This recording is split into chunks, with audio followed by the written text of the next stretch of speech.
Hello, in this video we're going to take a look at the bonding of carbon atoms. Now carbon atoms, if we take a look at the Lewis symbol for a carbon atom, we would see that it has 4 valence electrons. And so the carbon atom's Lewis symbol might look like this with 4 valence electrons.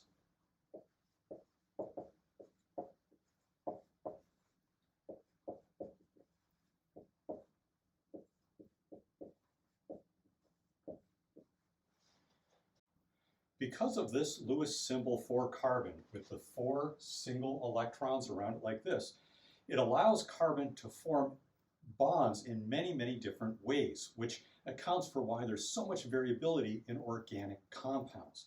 So for example, a carbon atom can form 4 single bonds, like this. 4 single bonds, just like that. But it could also form double bonds, like this. 2 double bonds, okay? It could also form a double bond and single bonds, like this, a double bond and 2 single bonds, and it can also form triple bonds, like this. And so the Lewis symbol for carbon means that we will have 4 bonds, 4 single bonds like this, but there's multiple ways of arranging these bonds, which is why we have such variability in organic compounds, why carbon is so important in organic compounds. Now, based off of this rule like this, we can also take a look at a few other elements. So for example, hydrogen has 1 valence electron, so this would be the Lewis symbol for hydrogen.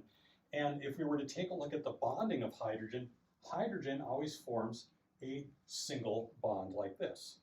And then if we take a look at the far right-hand side of the periodic table, we look at elements like chlorine and fluorine and bromine, which are also seen a lot in organic chemistry, we see that the bonding of these elements, like chlorine and fluorine and bromine, these always form single bonds in organic chemistry, usually forming single bonds in organic chemistry, like this.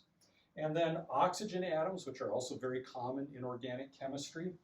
Oxygen atoms tend to form 2 single bonds like this. But because it could form 2 single bonds, it could also form a double bond.